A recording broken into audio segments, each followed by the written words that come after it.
아저씨, 엄마가 죽을 것 같아요. 목포 중앙시장 골목, 계단 아래 피 웅덩이 옆에서 9살 여자아이가 낯선 남자의 옷깃을 붙잡았습니다.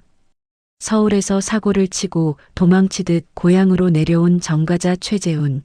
그는 그저 조용히 살고 싶었을 뿐이었죠. 하지만 그날 밤 구급차를 불러준 순간부터 10년 전 자신이 버리고 떠난 과거가 피투성이가 되어 그를 다시 찾아왔습니다. 과연 계단 위 그 집에서는 무슨 일이 벌어지고 있었고 왜 아무도 이 모녀를 도우려 하지 않았던 걸까요? 사연 시작 전 구독과 좋아요를 눌러주시면 정말 큰 힘이 됩니다. 그리고 어디서 듣고 계신지 댓글 남겨주세요. 반갑게 인사드리고 싶습니다. 저녁 무렵 목포 중앙시장 골목에는 아직 장사를 정리하지 못한 상인들의 목소리가 뒤섞여 들렸습니다. 비닐 천막 아래로 마른 오징어 냄새와 묵은 생선 냄새가 섞여 올라왔고 골목 바닥에는 하루 종일 쌓인 물기와 쓰레기가 질척거렸습니다. 전봇대마다 걸린 형광등 불빛이 어슴푸레하게 골목을 비췄고 멀리서는 횟집 수조에서 펌프 돌아가는 소리가 웅웅거렸습니다. 재우는 낡은 1톤 트럭 뒤에서 배추 상자를 내리고 있었습니다. 허리를 굽히고 무릎으로 무게를 받치며 상자를 어깨에 올리는 동작이 이제는 몸에 익숙해졌습니다.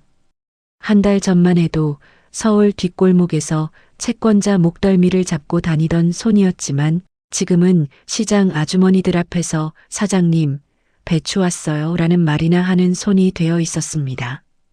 땀이 목덜미를 타고 흘렀고 낡은 작업복 셔츠는 등판에 달라붙어 있었습니다.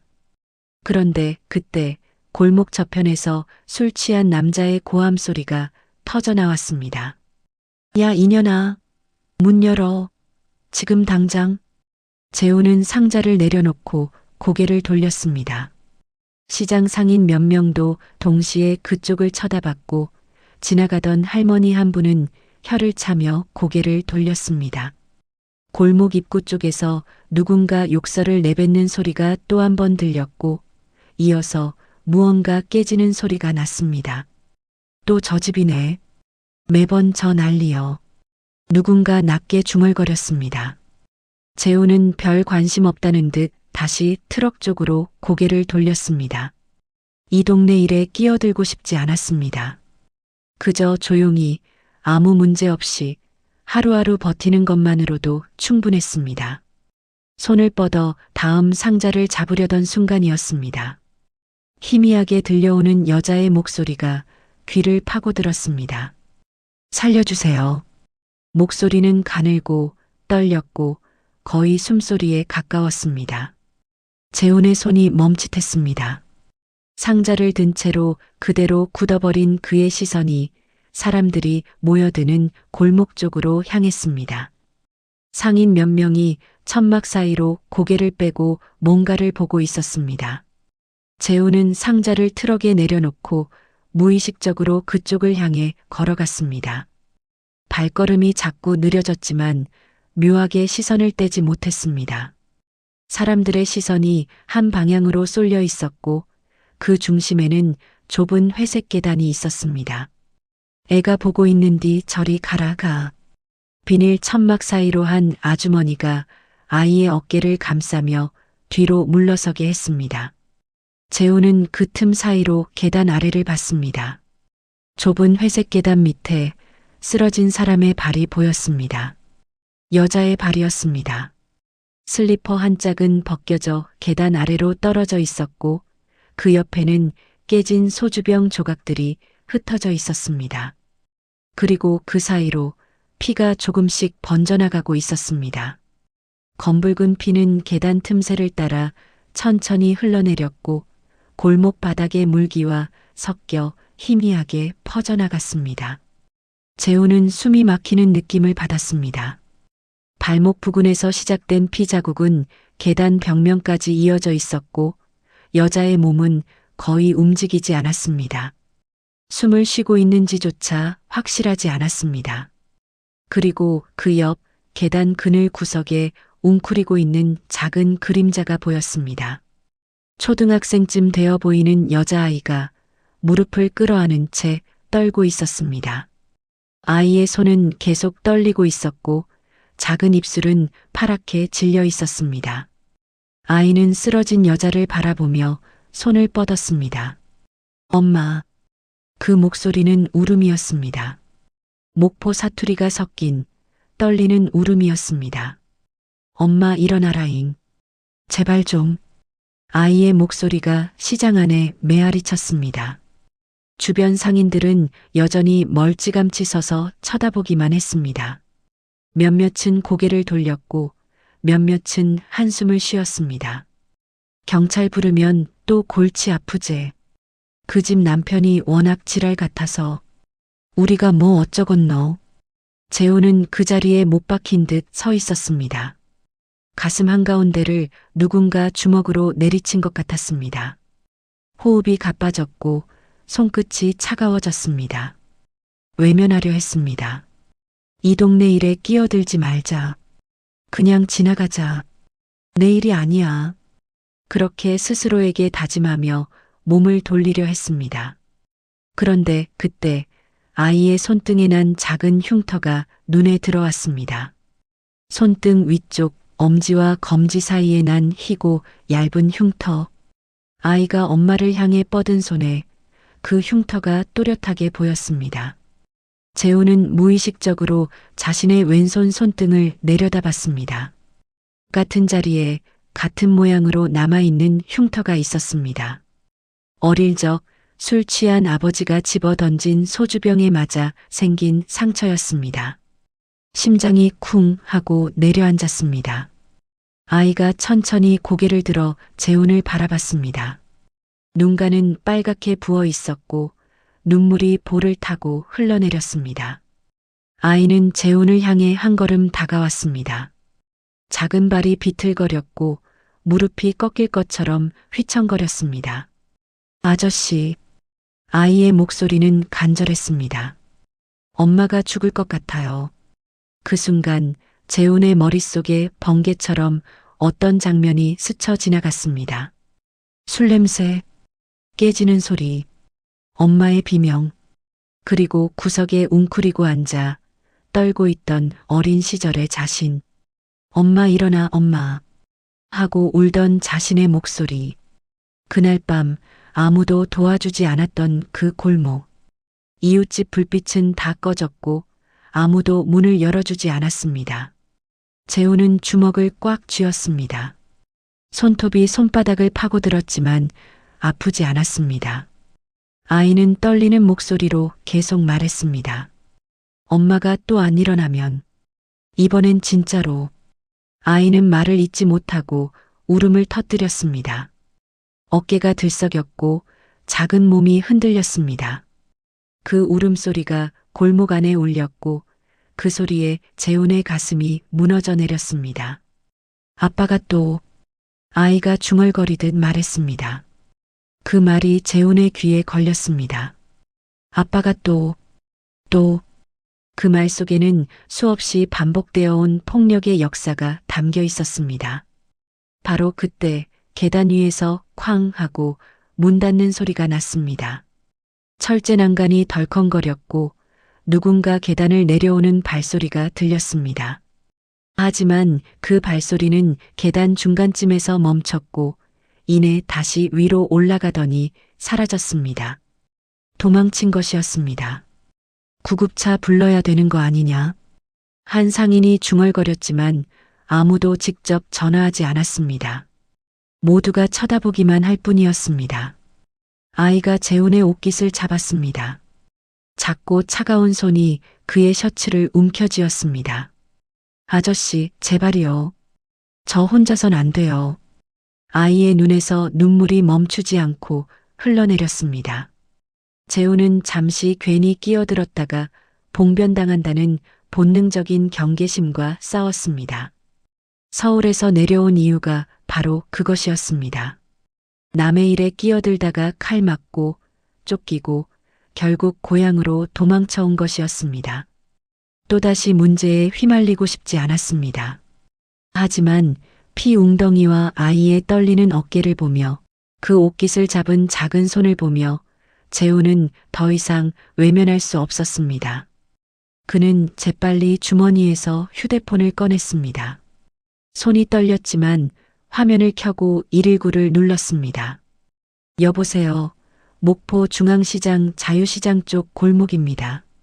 여자 한 명이 쓰러져 있고 머리에서 출혈이 있어요. 빨리 와주세요. 통화를 끝낸 재우는 아이를 돌아봤습니다. 아이는 여전히 떨고 있었지만 조금 전보다는 눈빛에 희망 같은 게 보였습니다. 구급차 오면 괜찮아질 거야. 재우는 자신도 믿지 못하는 말을 했지만 아이는 천천히 고개를 끄덕였습니다. 작은 어깨에서 힘이 조금 빠졌고 울음도 조금 잦아들었습니다. 멀리서 구급차 사이렌 소리가 들려오기 시작했습니다. 삐뽀삐뽀 점점 가까워지는 소리. 상인들은 하나둘 자리를 피했고 골목은 점점 조용해졌습니다. 누군가는 천막을 정리했고 누군가는 불을 껐습니다. 재우는 고개를 들어 계단 위쪽을 올려다봤습니다. 2층 창문 틈 사이로 누군가의 실루엣이 보였습니다. 그 사람은 커튼 뒤에 서서 아래를 내려다보고 있었습니다. 재훈과 아이를 그리고 쓰러진 여자를 똑바로 노려보고 있었습니다. 그 시선은 차갑고 날카로웠고 위협적이었습니다. 재훈의 등골이 서늘해졌습니다. 본능적으로 알 수 있었습니다. 이 일이 단순하게 끝나지 않을 거라는 것을, 자신이 방금 선을 넘었다는 것을. 새벽 목포항 인근 방파제의 재훈은 낡은 1톤 트럭 옆에 서서 담배를 피우고 있었습니다. 담배 연기가 입에서 나와 차가운 바닷바람에 흩어졌습니다. 손끝은 시렸고 귓불이 얼얼했지만 그는 움직이지 않았습니다. 그저 수평선을 바라보며 서 있었습니다. 수평선 너머로 해가 막 떠오르고 있었고 검은 바다가 서서히 회색빛으로 물들어갔습니다. 갈매기들이 항구 위를 날아다니며 날카롭게 울었고 멀리서 어선 엔진 소리가 덜컹덜컹 들렸습니다. 서울에서 내려온 지 한 달이 지났습니다. 그동안 재우는 목포 북항화러시장과 중앙시장 주변의 채소와 식자재를 납품하며 근근히 버텼습니다. 새벽 4시에 일어나 도매시장에서 물건을 받아 6시부터 시장 골목을 돌며 상자를 내려놓는 일. 하루에 10만 원에서 15만 원 정도 버는 일이었습니다. 과거 조폭 추심원 시절 돈을 받으러 다니던 때와는 전혀 다른 조금은 조용한 인생을 살고 싶었습니다. 적어도 뒤를 돌아볼 때 칼이 날아오지 않는 삶을 살고 싶었습니다. 재우는 담배를 끄고 트럭 운전석으로 돌아갔습니다. 조수석 서랍을 열자 가계부 노트가 보였습니다. 까만 표지의 얇은 노트였고 안에는 빼곡하게 적힌 수입과 지출 내역이 있었습니다. 매일 벌어들이는 돈, 기름값, 원룸 월세, 식비. 계산을 해보면 한 달에 70만 원 정도가 남았습니다. 그 옆에는 구겨진 전과 기록, 복사본이 함께 들어 있었습니다. 폭행, 공갈, 상해. 그 글자들이 그의 과거를 말해주고 있었습니다. 재우는 노트를 닫고 한숨을 쉬었습니다. 그는 트럭에서 내려 수역 건물 벽에 기대 앉았습니다. 시멘트 벽은 차갑고 거칠었습니다. 주머니에서 휴대폰을 꺼내 정과자 취업 가능 일자리를 검색했습니다. 화면에 뜨는 글들은 늘 비슷했습니다. 건설 일용직, 배달 대행, 야간 경비. 그나마도 정과 내용에 따라 불가능할 수 있음이라는 문구가 붙어 있었습니다. 재우는 다시 한숨을 쉬고 휴대폰을 주머니에 넣었습니다. 번번이 똑같은 결과만 나왔습니다. 주변 사람들에게는 목포에 다시 내려온 이유를 엄마 제사 때문이라고 말했습니다. 하지만 사실은 서울에서 사고를 치고 더 있을 수 없어서 내려온 것이었습니다. 조직 형님의 돈을 관리하다가 일부가 사라진 사건이 있었고 재우는 그 누명을 쓰고 쫓겨났습니다. 아니, 쫓겨난 게 다행이었습니다. 최악의 경우 한강에 빠질 수도 있었습니다. 그날 밤 형님이 전화로 말했습니다. 이틀 안에 목포든 부산이든 꺼져. 서울에서 내 얼굴 다시 보이면 그땐 내가 책임 안 진다. 재우는 그날 밤 짐을 싸서 목포행 고속버스를 탔습니다. 재우는 트럭을 몰고 시장으로 향했습니다. 중앙로를 지나는데 관광버스 한 대가 옆으로 지나갔습니다. 버스 창문이 조금 열려 있었고 그 틈 사이로 90년대 발라드가 흘러나왔습니다. 이문세의 광화문 연가였습니다.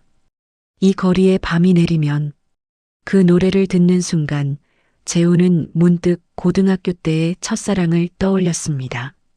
목포 여상 교복을 입고 머리를 단정하게 묶고 늘 웃고 있던 그 소녀.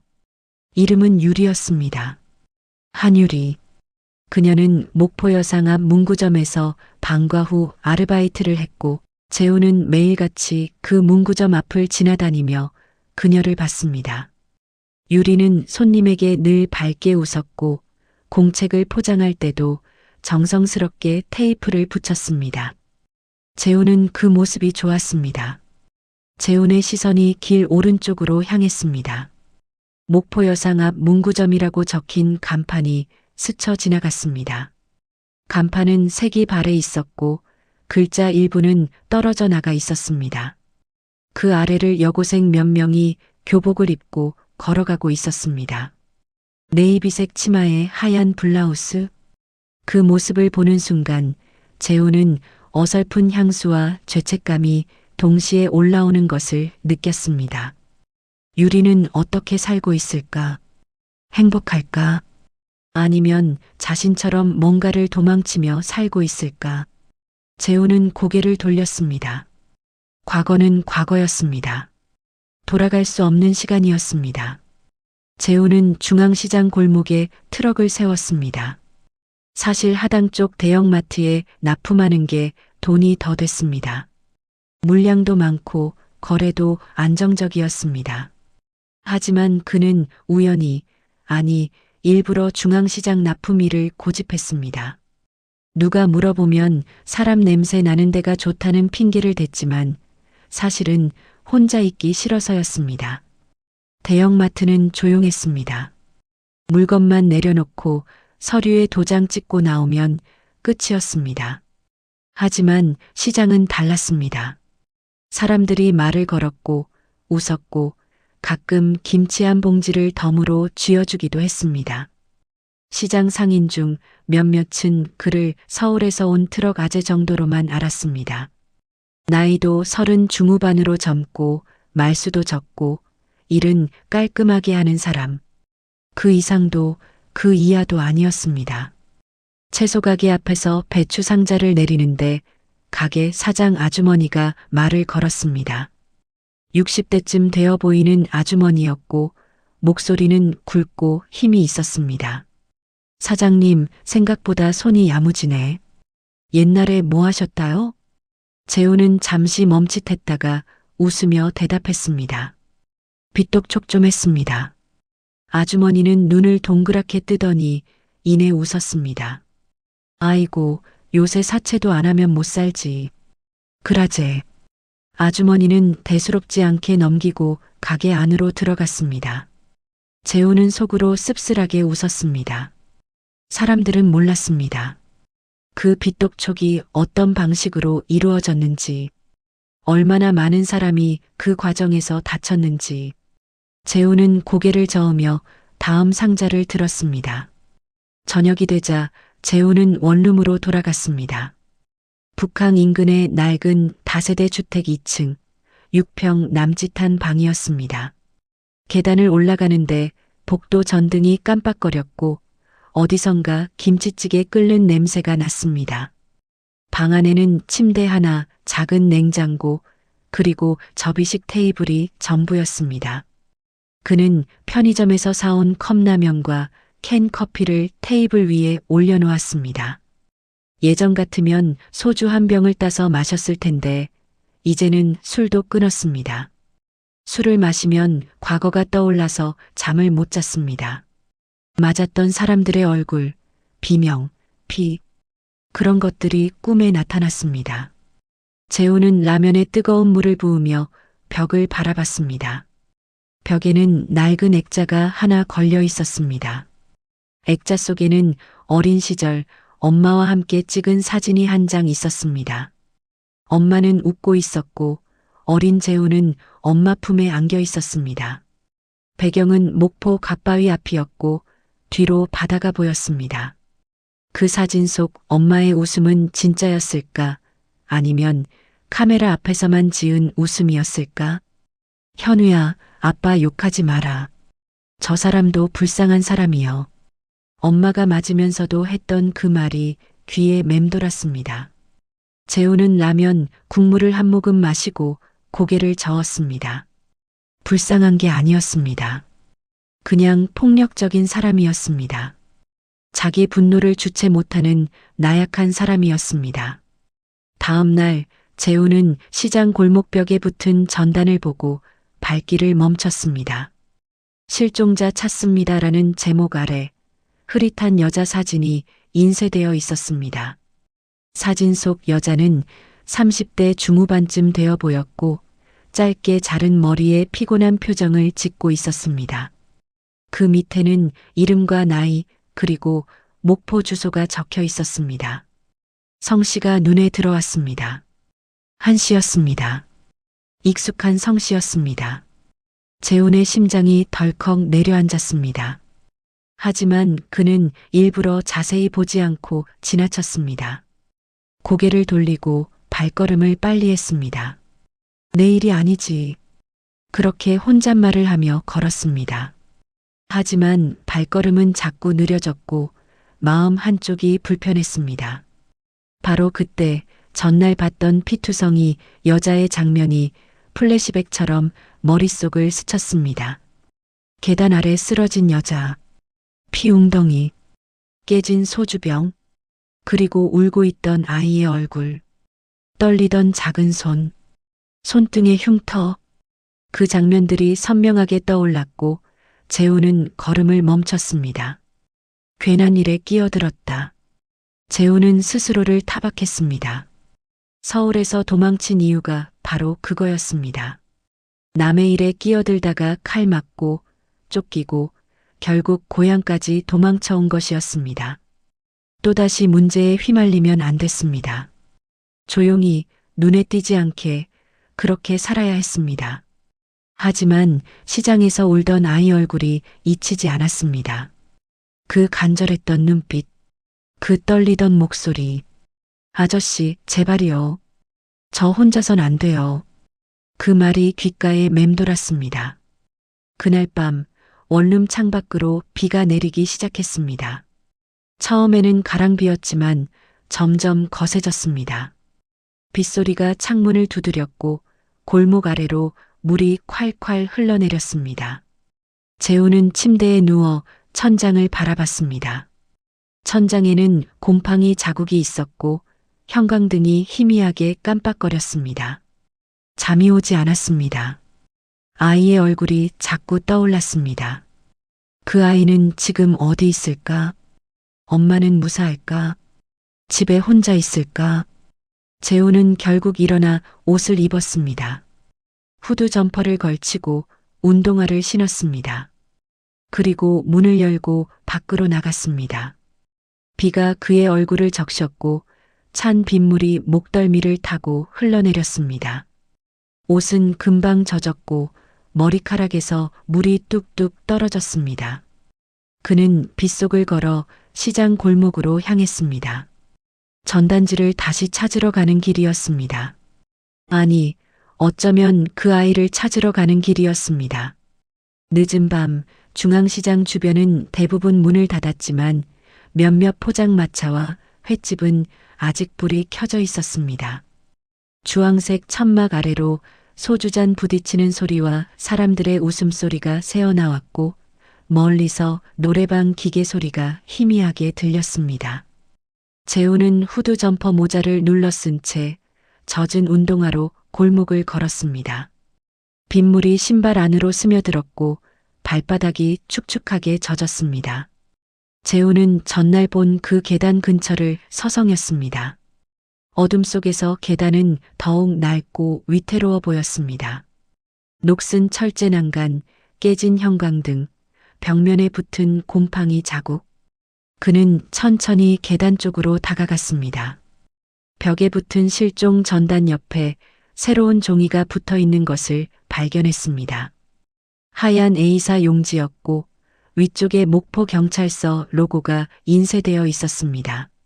종이에는 가정폭력 신고 협조 요청이라는 제목 아래 담당 형사 이름과 전화번호가 적혀 있었습니다.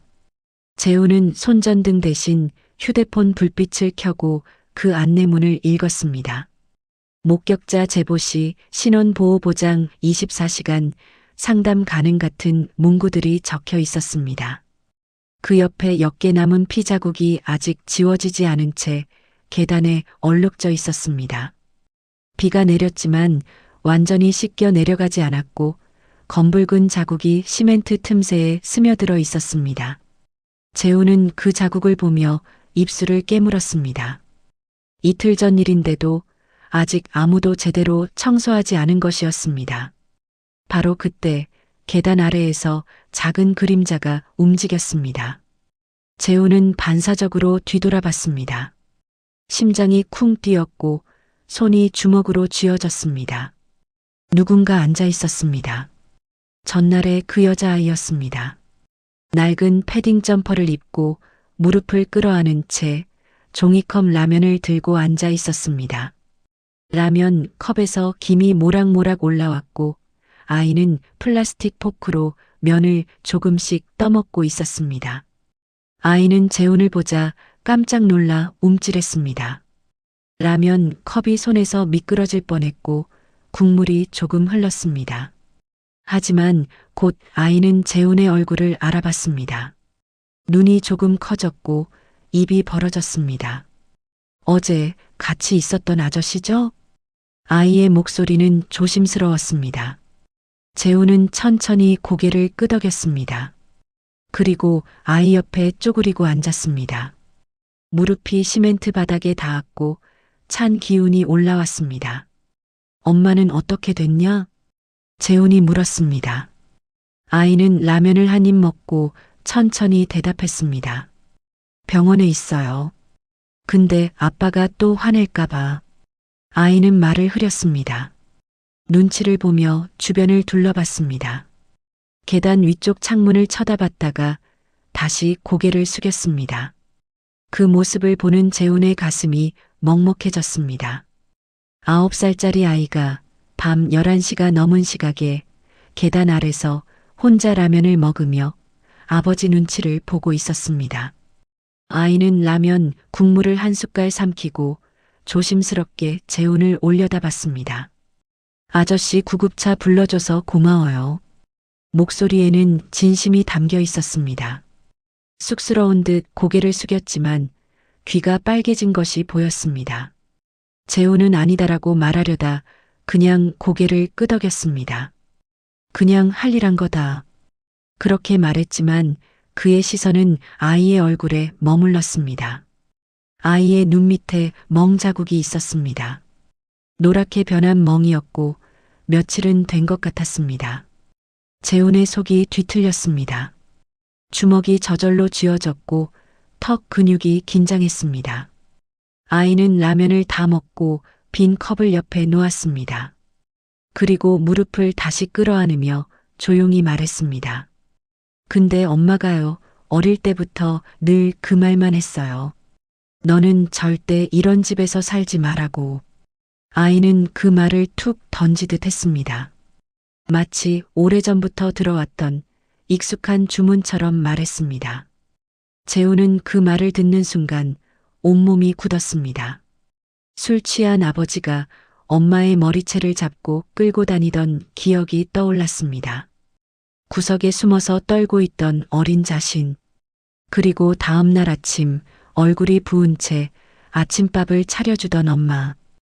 엄마가 자신의 머리를 쓰다듬으며 말했습니다. 현우야, 너는 절대 아빠처럼 되지 마라. 약속해라. 재훈의 심장이 쿵 하고 내려앉았습니다. 그 말이 그대로 겹쳐졌습니다.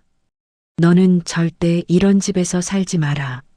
너는 절대 아빠처럼 되지 마라. 같은 말이었습니다.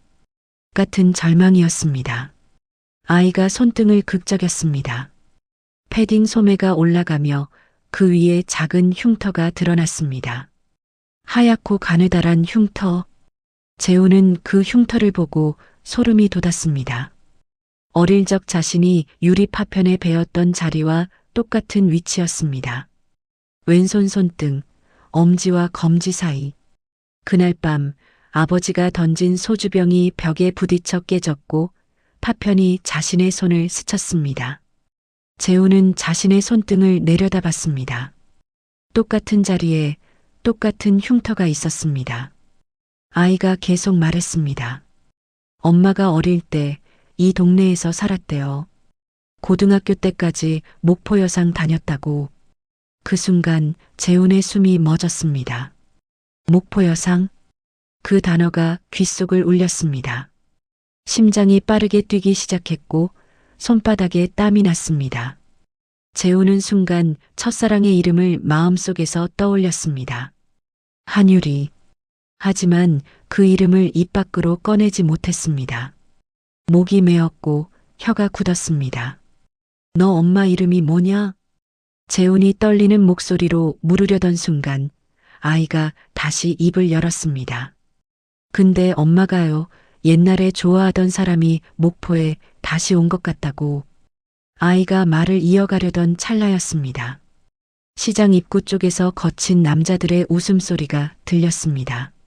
술에 취한 목소리였고 욕설이 섞여 있었습니다. 야, 오늘은 조용하네. 그 계집 어디 갔노? 아이는 그 소리를 듣자마자 기겁하며 몸을 움츠렸습니다. 얼굴이 하얗게 질렸고 눈동자가 흔들렸습니다. 아빠다. 아이가 속삭였습니다. 본능적으로 몸을 웅크렸고 작은 몸이 떨리기 시작했습니다. 재훈은 순간적으로 판단했습니다. 아이를 자신의 뒤로 숨겼고 계단 옆 그늘로 살짝 몸을 이동시켰습니다. 아이의 어깨를 감싸며 조용히 하라는 손짓을 했습니다. 골목 끝에서 3명의 남자가 걸어왔습니다. 가운데 남자가 가장 컸고 검은 가죽 점퍼를 입고 있었습니다. 양쪽에는 트레이닝복을 입은 젊은 남자 둘이 따라왔습니다. 가운데 남자가 주기상이었습니다. 주기상은 술에 취한 채 비틀거리며 걸었습니다. 손에는 소주병이 들려 있었고 입에서는 담배 연기가 새어나왔습니다. 오늘은 조용하네. 뭐 좋지. 편하고. 주기상이 웃으며 말했습니다. 부하 중 한 명이 맞장구를 쳤습니다. 형님, 저 계집 병원 갔다 왔다던데요? 그래. 또 뭘 지랄하러 다니나. 주기상은 그렇게 말하며 계단 쪽을 흘깃 쳐다봤습니다. 하지만 재훈과 아이는 어둠 속에 숨어 있었고 그는 별 관심 없다는 듯 지나쳤습니다. 재훈은 그늘 속에서 주기상의 얼굴을 똑바로 봤습니다. 그 순간 기억이 번개처럼 스쳤습니다.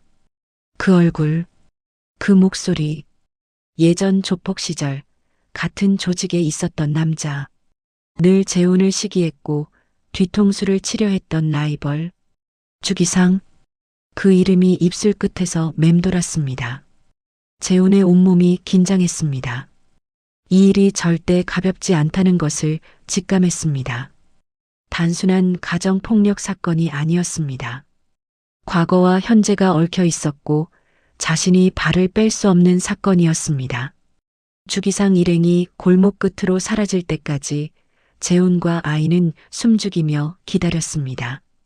주기상 일행이 멀어질 때까지 재훈과 아이는 계단 그늘에서 숨죽이며 기다렸습니다. 재훈의 등은 차가운 시멘트 벽에 붙어 있었고 아이는 그의 옆에 바짝 붙어 쪼그리고 있었습니다. 주기상의 발소리가 점점 멀어졌고 담배 연기 냄새도 서서히 사라졌습니다. 아이의 손이 덜덜 떨렸습니다. 작은 손이 재훈의 옷깃을 꽉 쥐고 있었고 손끝이 얼음장처럼 차가웠습니다. 재훈은 아이의 어깨에 손을 올리며 낮게 말했습니다. 괜찮다. 지금은 안 올 거다. 아이는 고개를 끄덕였지만 여전히 떨고 있었습니다. 입술이 파랗게 질려 있었고 눈동자는 초점을 잃은 듯 했습니다. 이 아이에게는 이미 익숙한 공포였습니다. 주기상은 골목 모퉁이에 멈춰서서 담배를 피웠습니다. 라이터 불빛이 어둠 속에서 반짝였고 담배 연기가 가로등 아래로 피어올랐습니다. 그는 부하 둘에게 뭔가 말하고 있었습니다. 목소리가 바람을 타고 희미하게 들려왔습니다. 서울에 있던 그 새끼 내려왔다던데. 주기상이 중얼거렸습니다. 침을 바닥에 뱉는 소리가 났습니다. 재훈의 귀가 쫑긋 섰습니다. 온몸의 신경이 그쪽으로 집중됐습니다. 부하 중 한 명이 물었습니다. 정현우 그 새끼 말입니까? 그 이름이 들리는 순간 재훈의 온몸이 굳었습니다. 심장이 멎는 것 같았습니다. 손끝이 저렸고 등골이 서늘해졌습니다. 정현우. 그것은 재훈의 옛 이름이었습니다. 조직에 있을 때 쓰던 이름. 사람들을 때리고 돈을 뜯어내고 피를 보던 시절의 이름. 주기상이 다시 침을 뱉으며 말했습니다. 그래, 그 새끼. 걘 목포 오면 가만 안 둔다 했지. 목소리에는 오래된 원한이 묻어났습니다. 재훈은 그늘 속에서 주먹을 꽉 쥐었습니다. 손톱이 손바닥을 파고들었지만 아프지 않았습니다. 아이가 작은 목소리로 중얼거렸습니다. 정현우요? 저희 엄마가 옛날에. 아이는 무심코 말을 꺼내려다가 재훈의 표정을 보고 입을 다물었습니다. 재훈의 얼굴은 굳어 있었고 눈빛은 날카로웠습니다. 아이는 본능적으로 더 이상 말하지 않았습니다. 주기상이 웃으며 말했습니다. 그녀는 사람 보는 눈도 없어서 하필이면 그런 놈을. 주기상은 아내를 욕하듯 비아냥대며 웃었습니다. 그리고 부하들과 함께 골목 끝으로 사라졌습니다. 발소리가 완전히 사라지고 골목은 다시 조용해졌습니다. 재훈은 벽에 기대어 숨을 고르려 했지만 가슴이 답답했습니다. 머릿속에서 한 이름이 또렷하게 올라왔습니다. 고등학교 시절 목포 여상 교복을 입고 웃던 소녀. 한유리. 그 이름이 입술 끝에서 맴돌았습니다. 재훈은 천천히 깨닫기 시작했습니다. 자신이 서울에서 도망치듯 목포로 내려온 이유 중 하나가 그 이름을 더 이상 떠올리기 싫어서였다는 것을. 유리를 생각하면 죄책감이 밀려왔습니다. 자신이 저버린 약속, 자신이 버리고 떠난 사람, 그 무게가 너무 무거워서 서울에서는 술로 지워버렸습니다. 갑자기 플래시백이 찾아왔습니다. 고등학교 3학년 겨울, 목포항 방파제였습니다. 차가운 바람이 불었고 유리는 빨간 목도리를 두르고 서 있었습니다. 그녀의 눈은 반짝였고 목소리는 간절했습니다. 현우야, 나 서울 가고 싶어. 여기서 벗어나고 싶어. 그때 재훈은 뭐라고 대답했을까요? 그는 유리의 손을 잡으며 말했습니다. 돈 벌어서 데리러 갈게. 조금만 기다려. 하지만 그 약속은 지켜지지 않았습니다. 재훈은 그때 이미 동네 조직에 발을 들여놓고 있었습니다. 빚독초기를 시작했고 주먹으로 사람을 때렸고 돈을 받아냈습니다. 그는 점점 깊이 빠져들었고 결국 유리에게 연락을 끊었습니다. 몇 년 뒤 재훈의 귀에 들려온 소문은 이것뿐이었습니다. 걔 목포 떠나서 애 낳고 고생한다더라. 그 말을 듣고도 재훈은 찾아가지 않았습니다. 자격이 없다고 생각했습니다. 아이가 조심스럽게 물었습니다. 엄마 이름 궁금하세요? 재훈은 고개를 저었습니다. 아니다. 굳이 말 안 해도 된다. 하지만 그의 목소리는 떨렸습니다. 내심 두려움과 기대가 뒤섞여 있었습니다. 만약 정말 유리라면? 만약 이 아이가? 아이는 천천히 말했습니다. 엄마는요, 원래 성이 한씨였는데 이혼하면서 이름 바꾸고 싶어 했어요.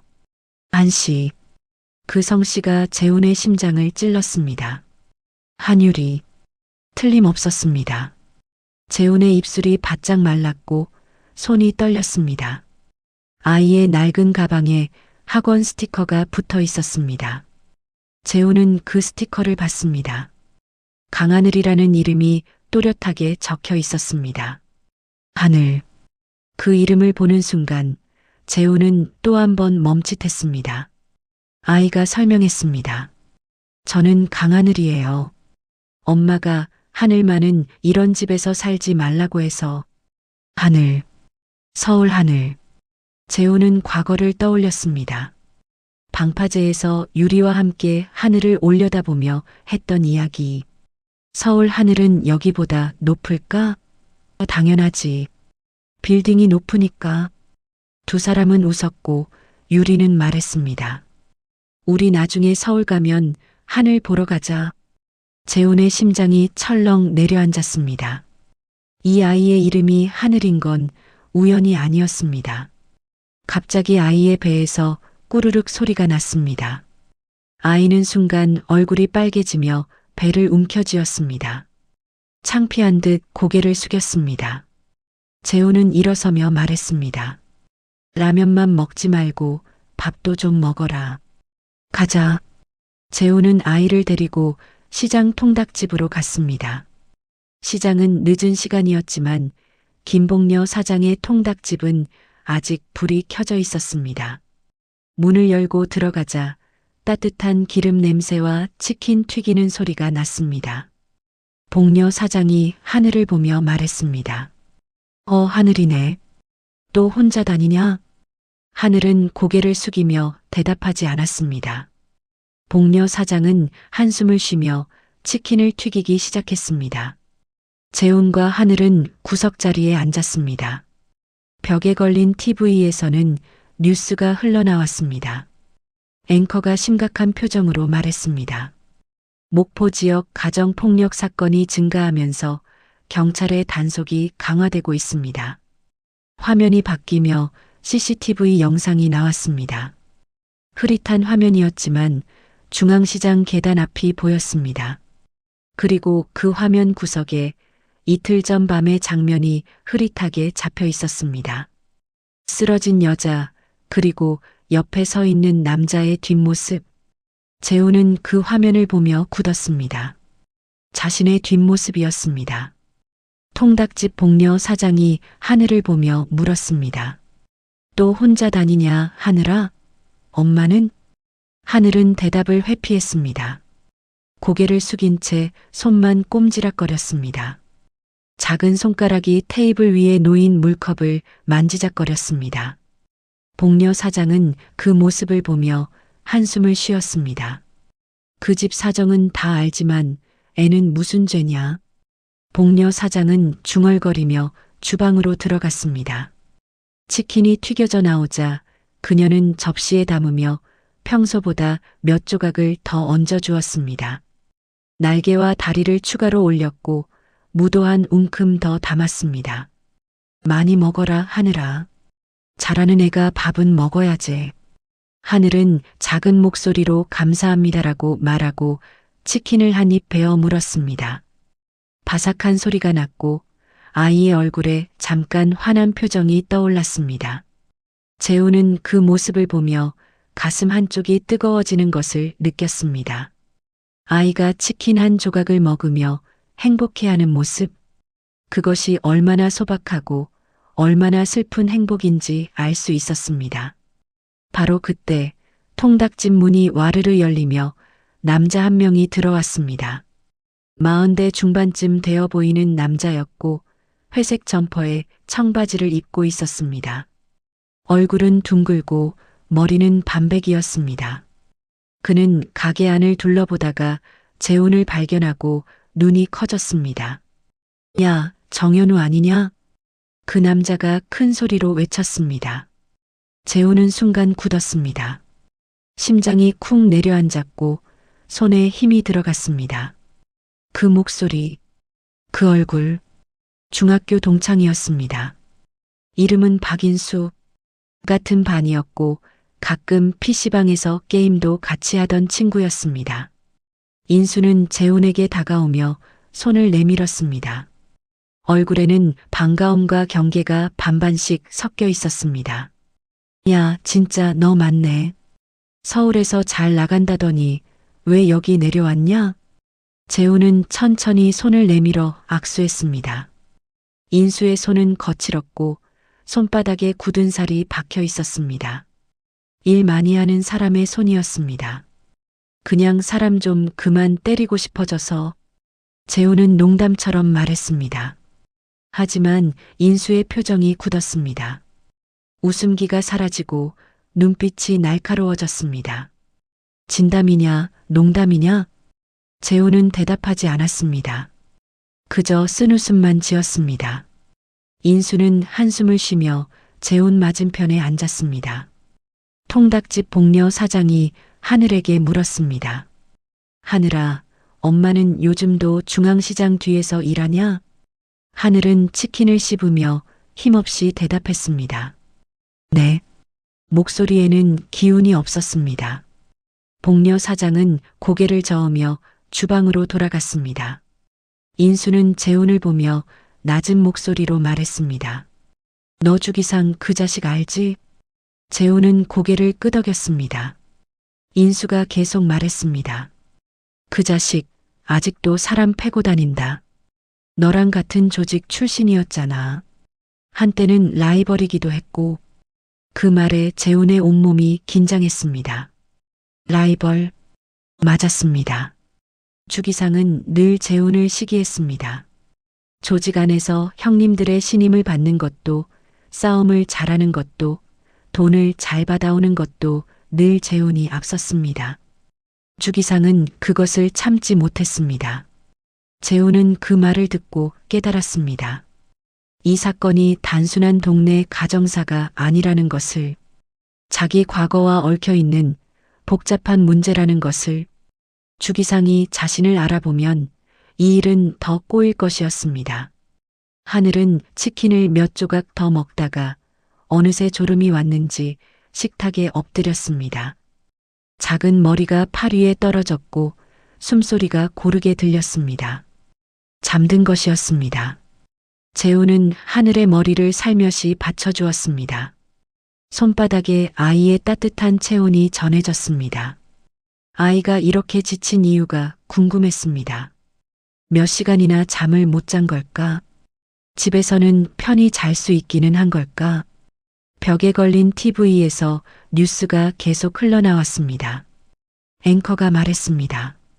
목포 구도심 재개발이 본격화되면서 주민들의 우려가 커지고 있습니다.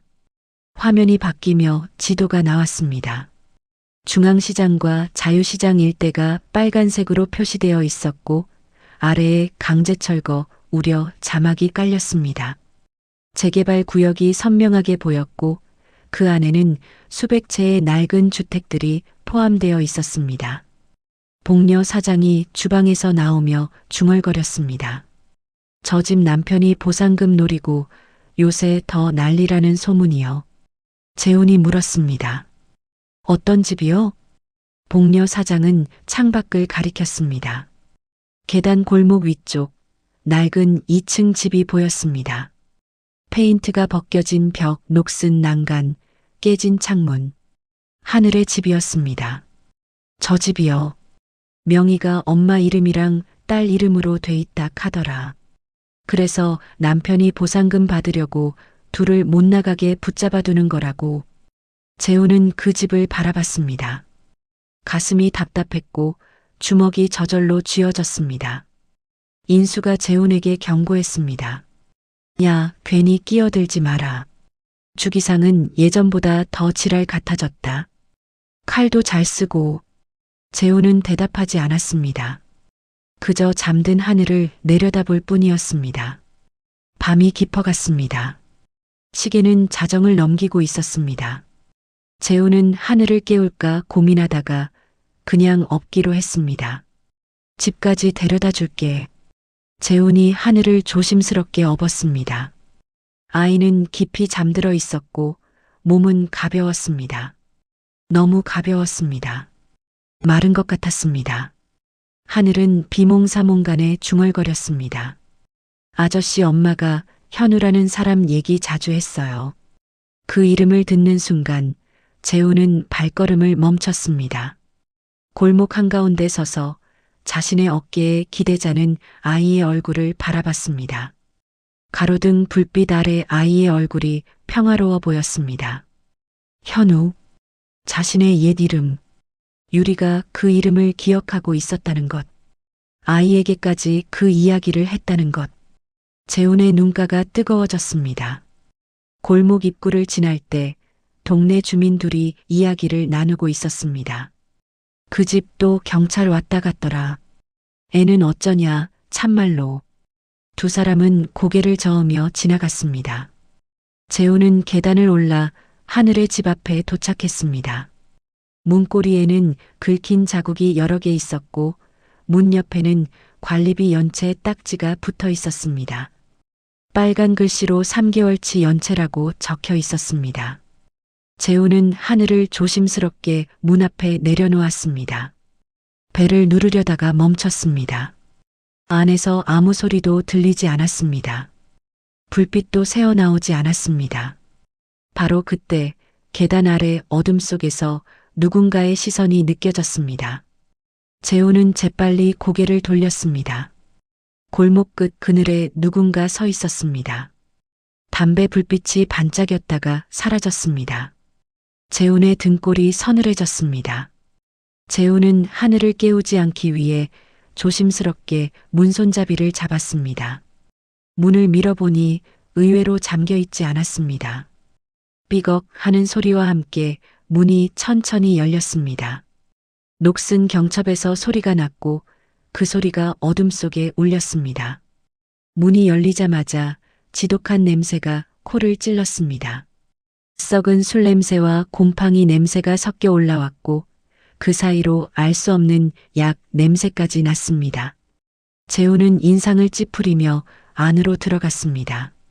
거실은 엉망이었습니다. 바닥에는 깨진 접시 조각들이 흩어져 있었고 뒤집힌 밥그릇에서 말라붙은 밥알들이 카펫에 눌어붙어 있었습니다. 벽에는 주먹으로 친 듯한 구멍이 여러 개 뚫려 있었고 석고보드가 부서져 나간 자리에서 시멘트가 드러나 있었습니다. 소파는 찢어져 있었고 스펀지가 삐져나와 있었습니다.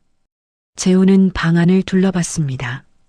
방 한쪽 낡은 세탁기 옆에는 피로 물든 수건이 아무렇게나 쌓여 있었습니다. 얼마나 오래된 것인지 피는 검붉게 말라 있었고 수건은 뻣뻣하게 굳어 있었습니다. 재훈의 가슴이 답답해졌습니다.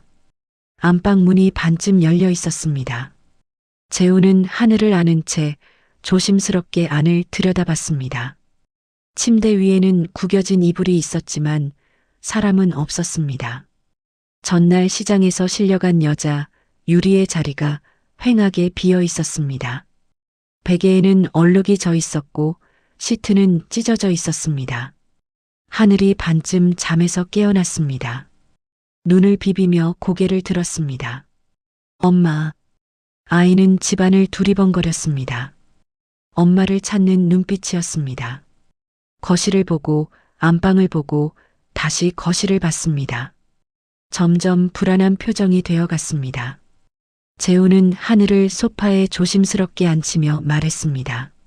엄마는 병원에 있을 거다. 내일 같이 가보자. 하늘은 고개를 끄덕였지만 눈물이 글썽였습니다. 입술을 깨물며 울음을 참았습니다. 바로 그때였습니다. 현관문이 와르르 열리며 누군가 들어왔습니다. 술 냄새가 더 진하게 몰려왔고 무거운 발소리가 들렸습니다. 주기상이었습니다. 그는 술에 취한 채 비틀거리며 들어왔습니다. 얼굴은 빨갛게 상기되어 있었고 눈은 충혈되어 있었습니다. 손에는 소주병이 들려 있었고 옷은 흐트러져 있었습니다. 주기상은 거실에 서 있는 낯선 남자를 보고 굳었습니다. 눈을 가늘게 뜨고 재훈을 노려봤습니다. 야, 네가 뭔데 우리 집에 들어와 있냐? 그의 목소리는 거칠었고 위협적이었습니다. 손에 든 소주병을 흔들며 한 걸음 다가왔습니다. 재훈은 하늘을 자신의 뒤로 숨기며 말했습니다. 어제 상황 보셨을 거다. 이 집 이대로 두면 애가 먼저 죽겠다. 주기상의 얼굴이 일그러졌습니다. 눈을 부릅뜨고 재훈에게 다가왔습니다. 소주 냄새가 더 진하게 풍겼고 그의 호흡이 거칠게 들렸습니다. 네가 뭔데 우리 집 일에 참견이냐? 네가 경찰이냐? 복지사냐?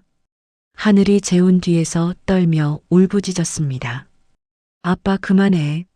엄마 또 죽어. 그 외침에 주기상의 손이 움직였습니다. 하늘에게 손을 들어 올렸습니다. 재훈은 본능적으로 하늘을 감쌌습니다. 주기상은 재훈의 눈빛과 마주쳤습니다. 그 순간 그의 손이 멈칫했습니다. 재훈의 눈은 차갑고 날카로웠습니다. 감정이 없는 듯 보이지만 그 안에는 위협이 가득 담겨 있었습니다. 주기상은 그 눈빛을 알고 있었습니다. 과거 조직 시절 항상 자신을 앞질렀던 정현우의 눈빛. 사람을 때릴 때도 협박할 때도 늘 저런 눈빛이었습니다. 주기상은 순간 움츠러들었습니다. 하지만 그는 곧 자존심을 회복하려는 듯 비열하게 웃었습니다. 크크, 뭐 저런 눈으로 쳐다보노? 네가 뭔데 우리 집 가정사에 끼어드냐? 이건 우리 집안 일이다. 재훈이 한 걸음 다가서며 말했습니다. 아버지라는 사람이 애 앞에서 저런 꼴을 만들고도 가정사라고? 주기상의 얼굴이 붉어졌습니다. 분노가 치밀어 올랐습니다. 야, 네가 뭘 아냐? 애 엄마가 먼저 나를 미치게 만들었다. 그는 소주병을 내던지며 유리를 욕하기 시작했습니다. 그 계집이 옛날 남자 생각하면서 살아. 날 무시하고 날개 취급하고 내가 뭐가 잘못됐어. 그의 목소리는 점점 커졌고 침이 튀었습니다. 과거를 왜곡하고 폭력을 정당화하고 피해자를 가해자로 만드는 전형적인 변명이었습니다. 하늘이 참지 못하고 소리쳤습니다. 엄마 욕하지 마. 작은 몸이지만 목소리는 컸습니다. 하늘은 아버지를 향해 달려가 밀쳤습니다. 작은 손으로 아버지의 가슴을 밀었습니다. 주기상은 비틀거리다가 화가 났는지 손을 휘둘렀습니다. 하늘을 밀쳐냈습니다. 아이의 몸이 뒤로 휙 밀렸고 바닥에 넘어질 뻔했습니다. 재훈이 본능적으로 움직였습니다. 순식간에 주기상의 팔을 잡아 비틀었습니다. 관절이 꺾이는 소리가 났고 주기상이 비명을 질렀습니다. 아! 재훈의 손은 정확했습니다. 과거 조직에서 수없이 했던 동작이었습니다. 팔을 비틀고 어깨를 눌러 상대를 제압하는 방법. 몸이 기억하고 있었습니다. 주기상은 무릎을 꿇었습니다. 얼굴이 일그러졌고 이를 악물었습니다. 야, 이 새끼야 너. 주기상은 재훈의 얼굴을 자세히 봤습니다. 가로등 불빛이 재훈의 얼굴을 비췄고 그 순간 주기상의 눈이 커졌습니다. 알아본 것입니다. 정현우? 재훈은 대답하지 않았습니다. 그저 주기상의 팔을 놓아주며 뒤로 물러섰습니다. 주기상은 일어서며 재훈을 노려봤습니다. 분노와 두려움이 섞인 눈빛이었습니다. 이제 진짜 전쟁이다, 정현우. 주기상은 으름장을 놓으며 집을 나갔습니다. 현관문을 쾅 닫고 나가면서 주머니에서 휴대폰을 꺼냈습니다. 계단을 내려가며 누군가에게 전화를 거는 목소리가 들렸습니다. 야, 지금 당장 중앙시장으로 와. 정현우 그 새끼 여기 있다. 재훈은 창문 밖을 내다봤습니다. 주기상이 골목 아래로 사라졌지만 그의 목소리는 여전히 메아리쳤습니다. 하늘은 바닥에 주저앉아 울고 있었습니다. 재호는 아이를 안아 일으켰습니다. 괜찮다. 내가 있다. 하지만 그의 목소리는 확신에 차 있지 않았습니다. 그날 밤 집 앞 골목에는 정체 모를 남자 둘이 나타났습니다. 트레이닝복을 입은 젊은 남자들이었고 담배를 피우며 집을 지켜봤습니다. 재호는 창문 틈으로 그들을 봤습니다. 이 일이 단순 개입으로 끝나지 않을 것임을 직감했습니다. 다음 날 아침 재호는 하늘을 데리고 목포 기독병원으로 향했습니다. 병원은 하당 신도시 쪽에 있었고 하얀 건물이 아침 햇살을 받아 빛났습니다. 주차장에 트럭을 세우고 두 사람은 응급실 쪽으로 걸어갔습니다. 하늘은 재훈의 손을 꼭 잡고 있었습니다. 작고 따뜻한 손이었습니다. 아이는 긴장한 듯 입술을 깨물고 있었고 발걸음이 자꾸 느려졌습니다. 엄마 괜찮을까요? 하늘이 작은 목소리로 물었습니다. 재훈은 고개를 끄덕였습니다. 괜찮을 거다. 응급실 안내 데스크에서 환자 이름을 말하자 간호사가 3층 일반 병실로 옮겼다고 알려줬습니다. 두 사람은 엘리베이터를 타고 3층으로 올라갔습니다. 복도는 조용했습니다. 소독약 냄새가 났고 멀리서 의료기기 소리가 삐삐 울렸습니다. 312호. 문 앞에 도착했을 때 재훈의 심장이 빠르게 뛰기 시작했습니다. 하늘이 문을 조심스럽게 열었습니다. 병실 안에는 4개의 침대가 있었고 창가 쪽 침대에 유리가 누워 있었습니다. 유리는 얼굴에 멍과 붕대를 감고 있었습니다. 왼쪽 눈 주변은 시퍼렇게 멍들어 있었고 이마에는 흰 거즈가 붙어 있었습니다. 산소호흡기를 코에 끼고 있었고 팔에는 링거줄이 연결되어 있었습니다. 모니터에서는 심박수가 규칙적으로 깜빡였습니다. 엄마. 하늘이 침대 옆으로 달려갔습니다. 유리는 그 목소리에 힘겹게 눈을 떴습니다. 초점 없던 눈이 천천히 하늘을 향했고 손을 들어 아이의 손을 잡았습니다. 하늘아, 엄마 괜찮아. 목소리는 쉬어 있었지만 따뜻했습니다. 유리는 하늘의 손을 꽉 쥐었습니다. 재훈은 문 밖에 서서 머뭇거렸습니다. 안으로 들어가야 할지 돌아가야 할지 망설였습니다. 바로 그때 간호사가 복도를 지나가다 재훈을 봤습니다. 보호자분이세요? 재훈은 순간 당황했습니다. 입이 떨어지지 않았습니다. 하지만 병실 안 유리와 하늘을 보는 순간 저도 모르게 대답했습니다. 예. 간호사는 차트를 들고 설명했습니다. 그럼 보호자 서명 좀 해주세요. 여기요. 그리고 경찰에서 가정폭력 사건으로 조사 나올 거예요. 협조해 주셔야 합니다. 재훈은 펜을 받아 서명란에 이름을 적었습니다. 최재훈. 그 이름을 쓰는 손이 떨렸습니다. 간호사가 나가고 병실 안이 조용해졌습니다. 다른 환자들은 커튼을 쳐놓거나 자고 있었습니다. 병실에는 재훈과 유리 그리고 하늘만 남았습니다. 재훈은 천천히 침대 곁으로 다가갔습니다. 유리는 흐릿한 시야 속에서 재훈의 얼굴을 보려 애썼습니다. 눈을 가늘게 뜨고 초점을 맞추려 했습니다. 그리고 그 순간 유리는 그를 알아봤습니다. 현우야. 그 이름이 유리의 입에서 흘러나왔습니다. 목소리는 떨렸고 눈에는 눈물이 고였습니다. 진짜 너야? 재훈은 말없이 고개를 끄덕였습니다. 목이 메어 말이 나오지 않았습니다. 그저 유리를 바라볼 뿐이었습니다. 10년 만에 재회였습니다. 두 사람 사이에는 그동안 묻어두었던 말들이 한꺼번에 떠올랐습니다. 미안하다는 말, 보고 싶었다는 말, 왜 연락을 끊었냐는 말. 하지만 아무도 먼저 입을 열지 못했습니다. 그저 서로를 바라만 봤습니다. 하늘이 엄마에게 말했습니다. 엄마, 이 아저씨가 우리 집에 와서 아빠랑 싸웠어. 유리는 놀란 눈으로 재훈을 바라봤습니다. 눈이 커졌고 숨이 가빠졌습니다. 너 아직도 사람 패고 다니냐? 유리는 씁쓸하게 웃으며 물었습니다. 과거 기억을 꺼내는 투였습니다.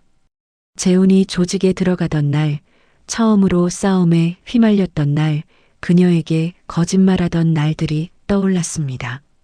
재훈은 고개를 저었습니다. 이젠 안 한다. 대신 내 과거가 니랑 이 아이를 이렇게 만든 것 같다. 그의 목소리에는 죄책감이 가득했습니다. 유리는 재훈을 오랫동안 바라봤습니다. 그리고 긴 침묵 끝에 떨리는 목소리로 말했습니다.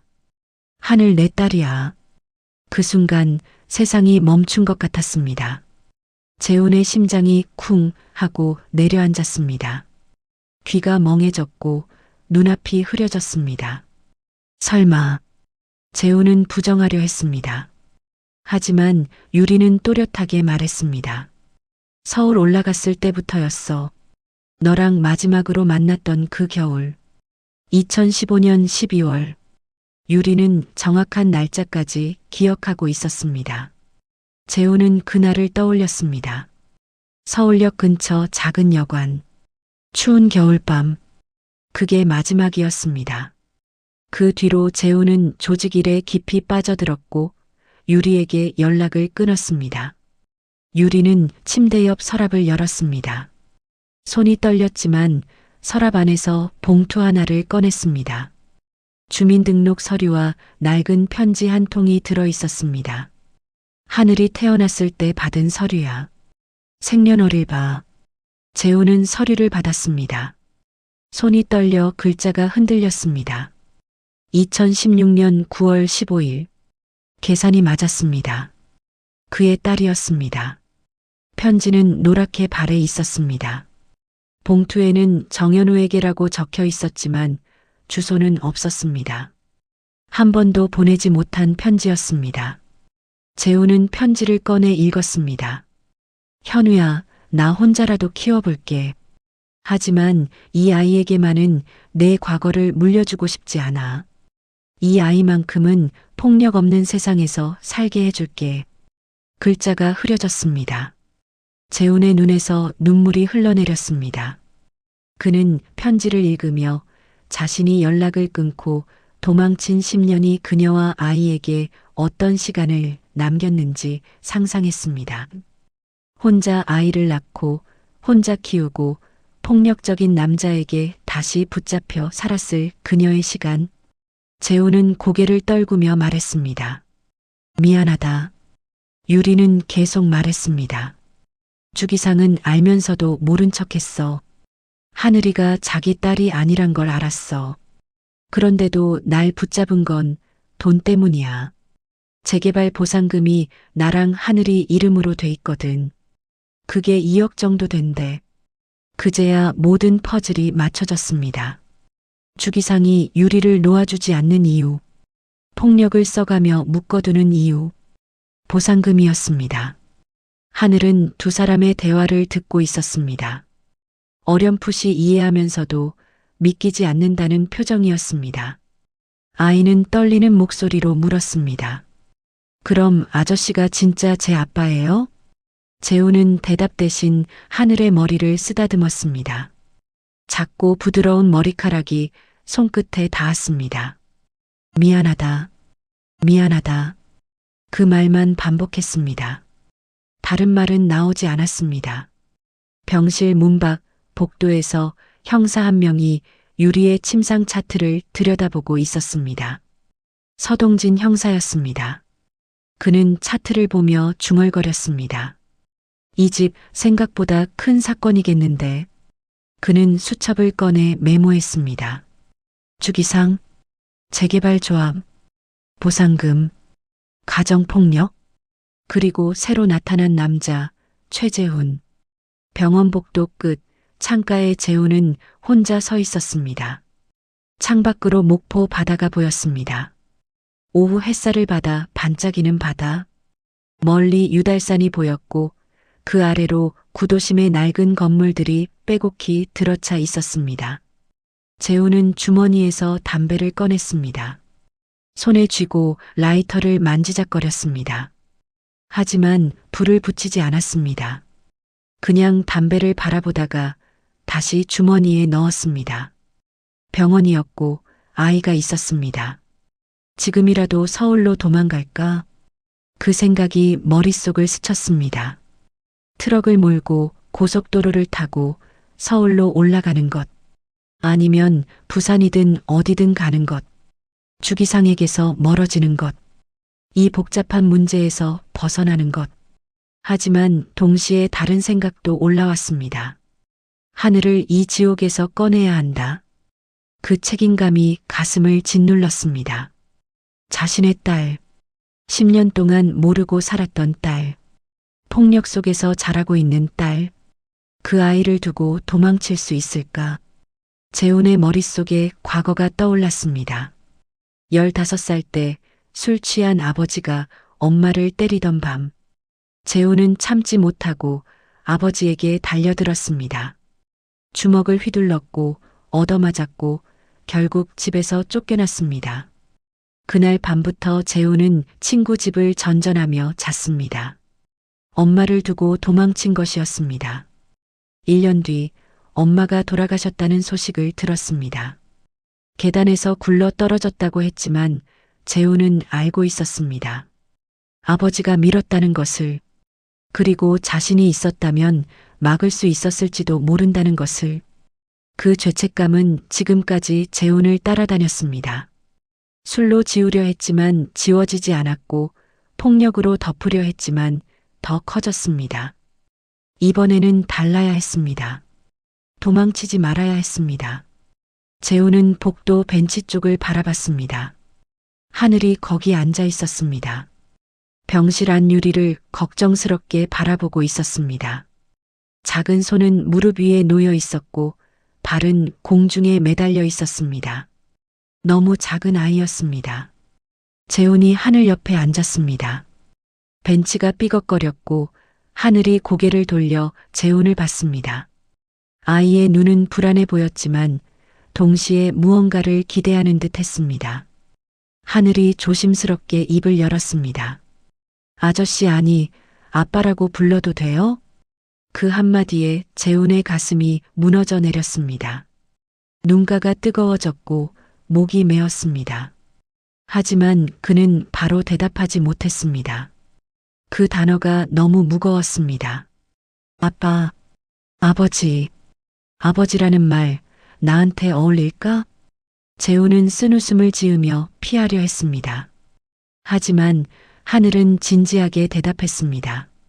엄마가 그랬어요. 언젠가 진짜 아빠가 우리 찾으러 올 거라고. 그 사람은 나쁜 사람이 아니라고. 그냥 길을 잃은 사람이라고. 하늘은 묵묵히 눈물을 닦으며 계속 말했습니다. 저도 기다렸어요. 진짜 아빠가 오면 엄마랑 저랑 데리고 어디 멀리 가줄 거라고 생각했어요. 재훈은 그 말 속에서 유리가 10년 동안 버티게 만든 희망의 무게를 느꼈습니다. 그녀는 혼자가 아니었습니다. 언젠가 재훈이 돌아올 거라는 희망을 품고 버텼습니다. 그 희망이 하늘에게도 전해졌고 두 사람은 그렇게 견뎠습니다. 바로 그때 재훈의 휴대폰이 울렸습니다. 모르는 번호였지만 재훈은 받았습니다. 여보세요. 전화 너머로 주기상의 비웃음 소리가 들렸습니다. 야, 정현우. 내 얼굴 CCTV에 다 찍혔더라. 병원 CCTV에도 네 나오고. 주기상의 목소리는 술에 덜 취했지만 여전히 위협적이었습니다. 내 딸 법적으로는 내가 아빠다. 출생신고도 내 이름으로 돼 있고 넌 끼어들 자격 없어. 그리고 너 정가자잖아. 법원에서 네가 이기겠냐? 재훈의 주먹이 쥐어졌습니다. 하지만 그는 침착하게 대답했습니다. 이제부터라도 그 자격 만들 거다. 법적으로든 뭐든. 목소리는 낮았지만 단호했습니다. 처음으로 명확한 싸움의 의지를 드러낸 것이었습니다. 주기상은 코웃음을 쳤지만 전화를 끊었습니다. 재우는 하늘에게 말했습니다. 잠깐 기다려라. 금방 올게. 재우는 병원을 나와 목포 경찰서로 향했습니다. 서동진 형사를 찾아갔습니다. 형사는 사무실에서 서류를 정리하고 있었습니다. 무슨 일이세요? 재우는 의자에 앉으며 말했습니다. 제가 최재훈입니다. 아니, 정현우였습니다. 그리고 그는 모든 것을 털어놓았습니다.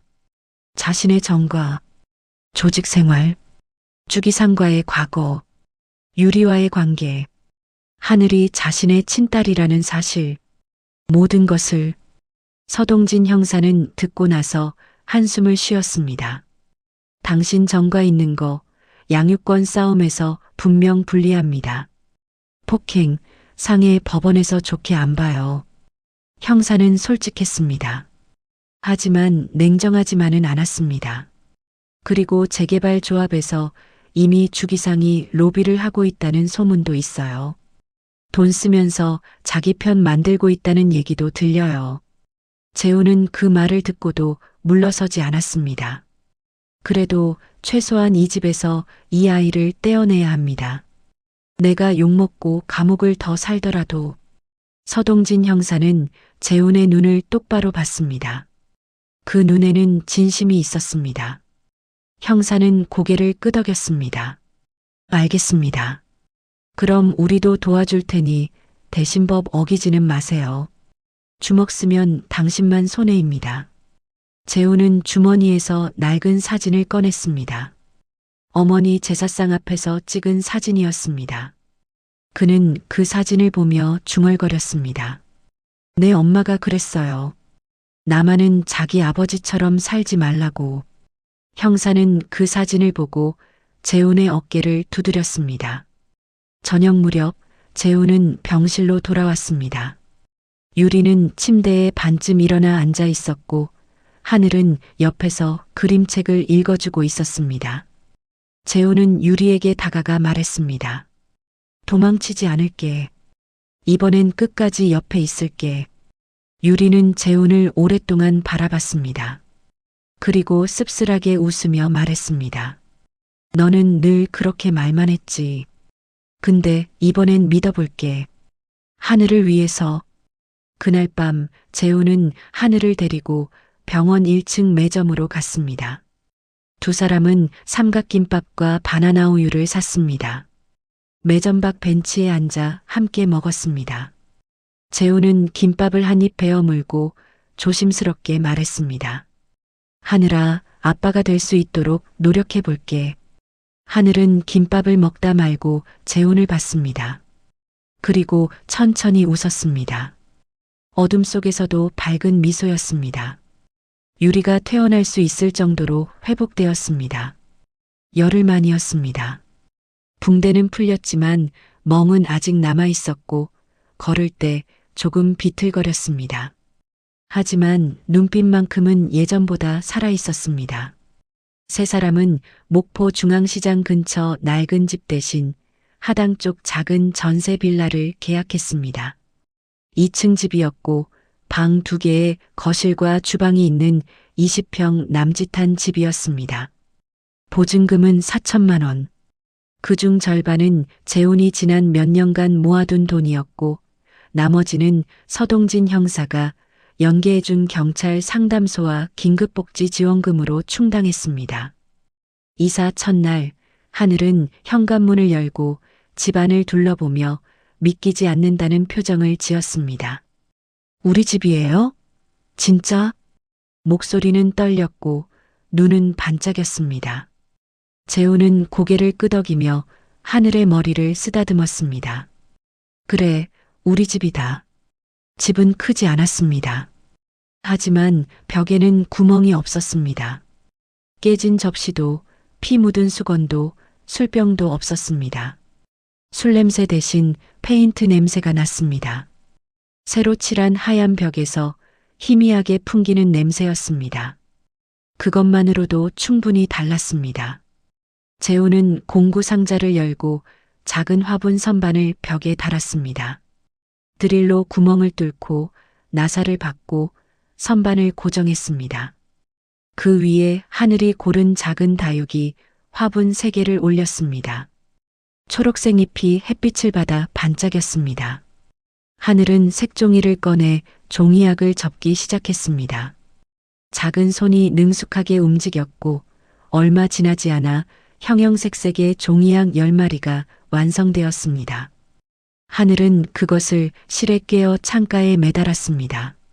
바람이 불 때마다 종이약들이 흔들렸고 그림자가 벽에 흔들렸습니다. 유리는 주방에 섰습니다. 오랜만이었습니다. 제대로 된 주방. 싱크대는 깨끗했고 가스레인지는 2구가 다 작동했습니다. 냉장고는 중고였지만 잘 돌아갔습니다. 유리는 김치찌개를 끓이기 시작했습니다. 김치를 썰고 돼지고기를 넣고 물을 붓고 된장을 풀었습니다. 냄비에서 보글보글 끓는 소리가 났고 김치찌개 냄새가 집안을 채웠습니다. 이게 진짜 집 같은 냄새네. 유리는 중얼거렸습니다. 눈가가 붉어졌지만 웃고 있었습니다. 저녁 무렵 3사람은 중고 가구점에서 산 작은 식탁에 둘러앉았습니다. 나무 식탁이었고 4명이 앉을 수 있는 크기였습니다.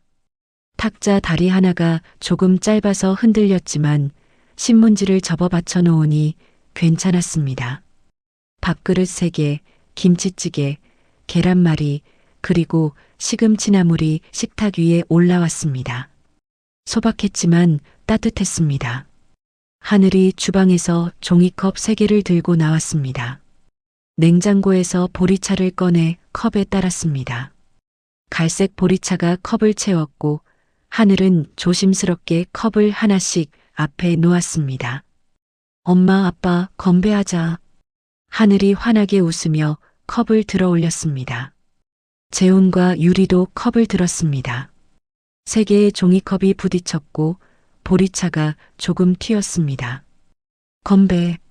재훈은 아빠라는 호칭이 아직 어색했습니다. 가슴 한쪽이 뜨거웠지만 동시에 부담스러웠습니다. 자격이 있을까? 제대로 해낼 수 있을까? 하지만 하늘이 웃을 때마다 그 어색함이 조금씩 풀리는 것을 느꼈습니다. 며칠이 지났습니다. 어느 날 오후 하늘이 다니는 초등학교 담임 선생님이 집을 방문했습니다.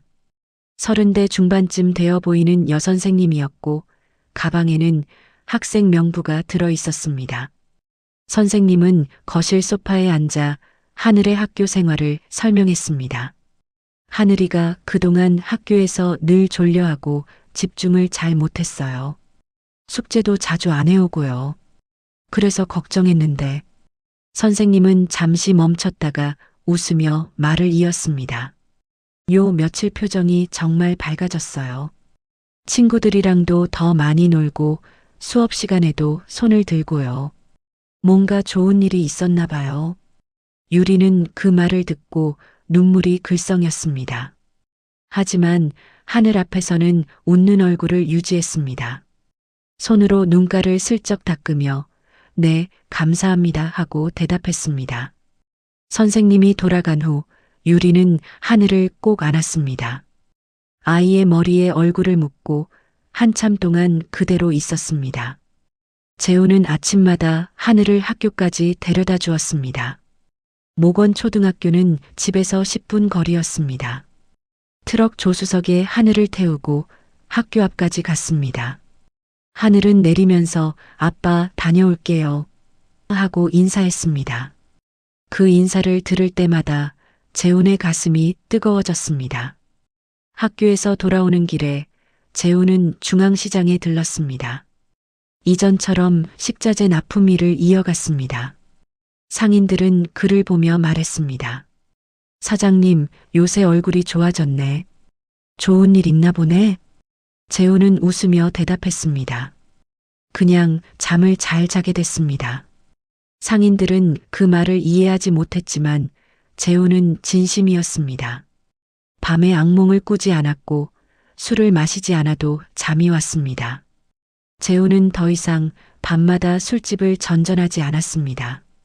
예전에는 일이 끝나면 포장마차에 들러 소주를 마셨습니다.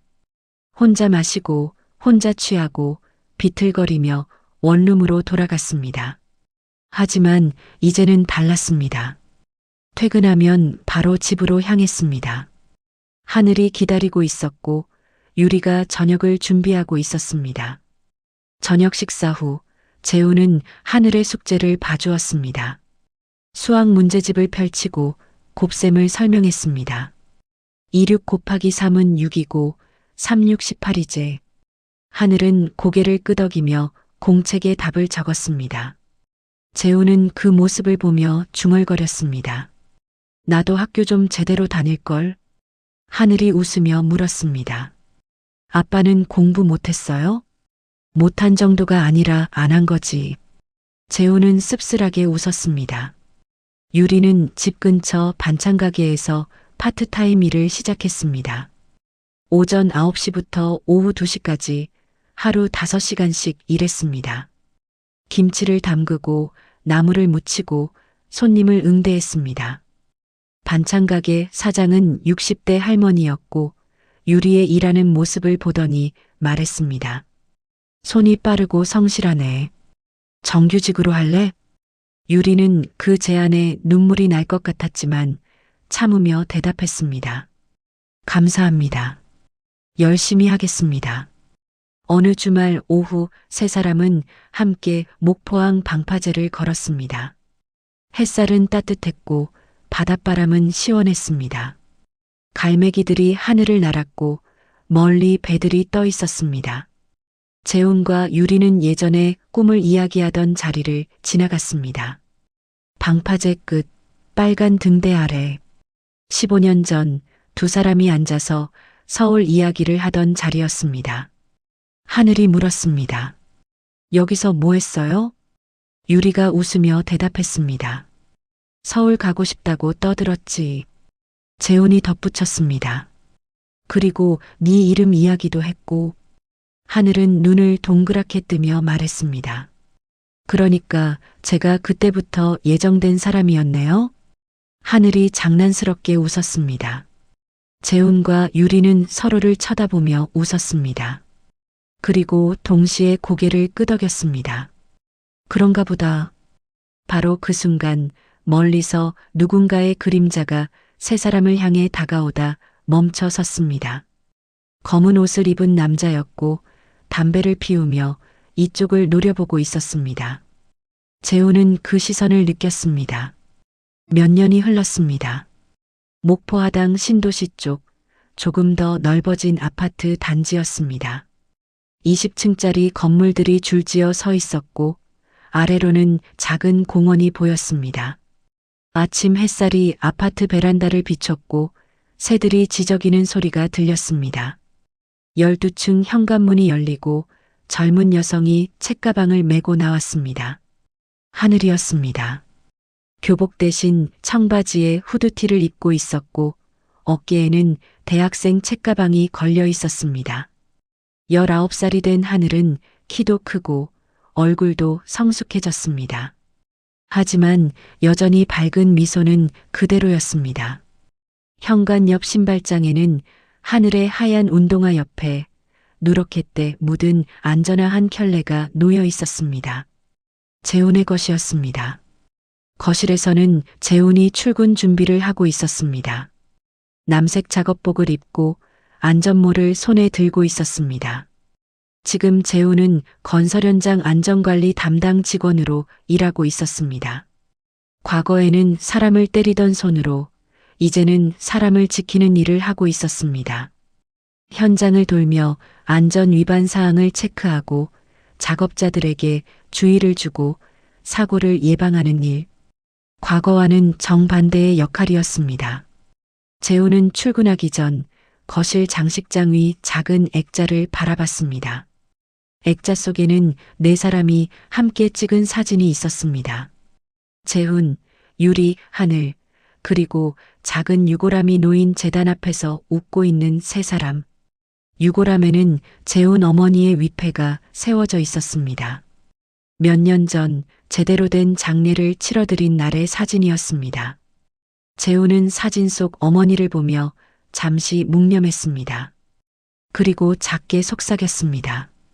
엄마, 이제 좀 제대로 사는 것 같습니다. 거실 TV에서는 아침 뉴스가 흘러나왔습니다. 앵커가 화면에 나와 말했습니다. 목포 구도심 재개발이 마무리 단계에 접어들면서 이주민 지원 정책이 확대되고 있습니다. 화면이 바뀌며 목포 중앙시장 일대 항공 사진이 나왔습니다. 예전의 낡은 건물들은 대부분 사라졌고 새로운 아파트 단지가 들어서고 있었습니다. 하지만 예전만큼 거친 강제 철거의 소리는 들리지 않았습니다. 화면 아래 자막이 떴습니다. 재개발 이주민 지원 확대, 가정폭력 피해자 보호주거 지원. 앵커가 설명을 덧붙였습니다. 과거 목포 중앙시장 인근 가정폭력 사건을 계기로 관련 법이 강화됐고 피해자 보호 시스템도 개선됐습니다. 재훈은 화면을 멍하니 바라봤습니다. 몇 년 전 그 사건, 주기상과의 법정 싸움, 언론의 관심, 그리고 결국 이긴 재판. 그 모든 과정이 머릿속을 스쳤습니다. 그래도 하나는 제대로 한 건가? 재훈은 혼잣말처럼 중얼거렸습니다. 주기상은 재판을 통해 실형 5년을 선고받고 현재 복역 중이었습니다. 가정폭력, 상해, 협박, 그리고 재개발 보상금 사기 미수까지 혐의가 인정됐습니다. 그가 감옥에 들어간 뒤 유리와 하늘은 비로소 숨을 쉴 수 있었습니다. 주방에서 유리가 아침을 준비하고 있었습니다. 계란말이 굽는 냄새가 났고 밥솥에서 김이 올라왔습니다. 유리의 얼굴에는 예전의 멍자국이 완전히 사라졌고 표정도 밝아졌습니다. 머리는 어깨까지 길렀고 옷도 깔끔했습니다. 하늘이 식탁에 앉아 노트북을 펼쳤습니다. 화면에는 사회복지학개론 과제라는 제목이 떠 있었습니다. 하늘은 대학에서 사회복지학을 전공하고 있었습니다. 학교 과제로 가정폭력 생존자 인터뷰를 준비하고 있었습니다. 하늘이 조심스럽게 유리에게 물었습니다. 엄마, 인터뷰해도 돼요? 과제인데. 유리는 계란말이를 접시에 담으며 잠시 망설였습니다. 과거를 다시 꺼내는 것은 여전히 두려웠습니다. 하지만 곧 고개를 끄덕였습니다. 응, 이제는 숨기지 말고 누군가에게 도움이 될 수 있다면 해야지. 목소리는 떨렸지만 단호했습니다. 저녁 무렵 세 사람은 거실 소파에 앉았습니다. 하늘은 휴대폰 녹음 앱을 켰습니다. 화면에 빨간 녹음 표시가 떴습니다. 엄마, 그때 왜 도망치지 못했어요? 하늘의 질문은 직설적이었지만 부드러웠습니다. 유리는 잠시 침묵했습니다. 손을 꼭 쥐었다가 풀었습니다. 그리고 천천히 대답했습니다. 도망칠 힘이 없었지. 돈도 없었고 갈 곳도 없었고 대신 너라도 도망쳤으면 했어. 너만은 그 지옥에서 빠져나갔으면 했지. 유리의 눈가가 붉어졌습니다. 재훈은 옆에서 유리의 손을 잡았습니다. 하늘은 녹음을 계속하며 웃었습니다. 근데 결국 도망친 건 아빠였네요. 그리고 다시 돌아온 것도. 그 말에 재훈은 쓴웃음을 지었습니다. 맞는 말이었습니다. 도망쳤고 돌아왔습니다. 하늘의 말은 농담처럼 들렸지만 진실이었습니다. 재훈은 그 말을 듣고 자리에서 일어나 창가로 갔습니다. 창밖으로 목포 바다가 보였습니다. 유달산 너머로 해가 지고 있었고 바다는 주황빛으로 물들었습니다. 재훈은 눈을 감았습니다. 과거가 떠올랐습니다. 술 취한 아버지, 맞던 어머니, 도망치던 자신, 그리고 다시 만난 유리와 하늘. 며칠 뒤 주말, 세 사람은 목포 중앙시장을 찾았습니다. 시장은 예전만큼 붐비지는 않았지만 여전히 사람들로 북적였습니다. 재개발로 일부 골목은 사라졌지만 호떡집은 여전히 그 자리에 있었습니다.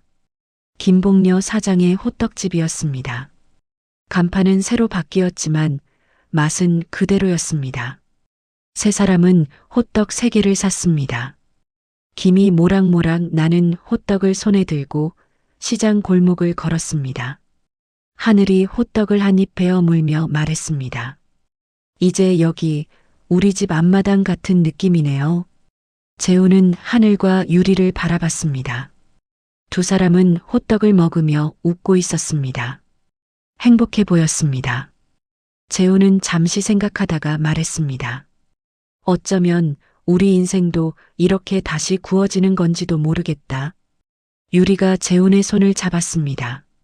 하늘은 두 사람 사이를 파고들어 팔짱을 꼈습니다. 세 사람은 그렇게 시장 골목을 걸었습니다. 멀리서 본다면 그저 평범한 가족이었습니다. 하지만 그들이 걸어온 길은 평범하지 않았습니다. 폭력, 도망, 죄책감, 그리고 용서. 그 모든 것을 지나 여기까지 왔습니다. 시장 풍경이 세 사람의 뒷모습을 감쌌고 저녁 노을이 그들을 비췄습니다.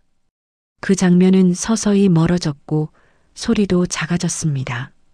하지만 그들의 발걸음은 계속 이어졌습니다. 앞으로도 때로는 인생이 우리를 가장 어두운 골목으로 몰아넣습니다. 도망치고 싶고 모든 걸 포기하고 싶은 순간들이 찾아옵니다. 하지만 재훈이 그랬던 것처럼 멈춰서서 뒤돌아보는 용기가 필요할 때가 있습니다. 과거의 폭력을 끊어내고 다시 시작하는 용기 말입니다. 가족이란 단순히 피로 이어진 관계가 아닙니다. 서로를 지키기 위해 싸우고 함께 아픔을 견디고 새로운 내일을 만들어가는 사람들입니다.